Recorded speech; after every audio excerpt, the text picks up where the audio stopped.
Germany, perhaps also as some other European countries, made the mistake to look to the north of Africa and to the south of Africa, and for a long time to oversee the opportunities which lay ahead here directly in Kenya and the neighboring countries. So we are reliable. We are sticking to the agreements we have made. The Kenyans know the Germans for a very long time, and for the future, we are with the international rules-based system. We are defending the United Nations, which have a big hub right here in Nairobi. So there are a lot of overlapping interests and values, and that is the very reason that I am advocating for more cooperation between our respective countries. You've talked about wanting to put interest front and center, and implicitly suggesting that values may be a secondary, whereas for some of your predecessors maybe values have been really up front. Sort of pragmatism rather than preaching, kind of in a sort of a short epithet. I want to ask about what that means kind of on the ground in this region, because of course it's a region that has faced many human rights issues, the kind of issues that Germany has been worried about in the past.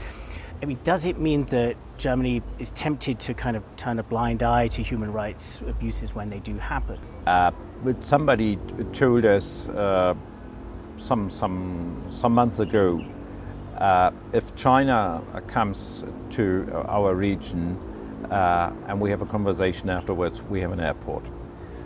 If you come from Germany or from Europe, we receive a lecture. So that cannot be the difference between the two of us. And that is the very deeper reason that we lose ground, especially here in Africa. So we have really to be careful. Of course, never be blind-eyed on human rights. We will always and ever be advocating for these humanitarian rights, for these basic laws which have to be obeyed. This is always clear for Germany. But we have always also to be able to define our interests and to be effective with countries who really are looking for partners with whom they can reach something for their society, for their economy, and of course also for strengthening democracy and human rights. So that has to go hand in hand, and my idea is for balancing out that in a new way, and to perhaps in these days be more pragmatic and be more focused on our common interests. And if we do so, I would say that also will serve in the end of the day that the countries who have a democratic orientation will be stronger than they were before. One of the areas that Germany and Kenya are very focused on in terms of business cooperation is skilled labor. Yeah. And Germany is seeking to get skilled labor into many of its sectors. You were asked at the press conference if there are concerns about a brain drain. There's quite a debate going on about whether, if it goes too far, something like this export of skilled labor into developed countries such as Germany could cause a brain drain, is essentially resource extraction of a new kind. You said you're not worried about that, but are you conscious of that as a danger that people need to think about and potentially adjust policy in the future?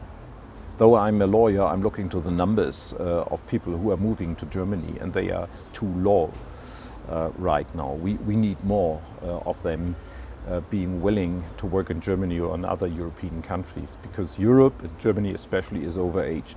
We know that we need these skilled workers, and we know that we have to engage them to come into our countries. That means, of course, for the countries where they come from, that you have these very discussions, and I'm very aware of that happening. But if you really analyze how many are coming, this is far away from being a brain drain for this very country, as we see here very young societies which have birth rates we have had in Europe perhaps some 100 years ago.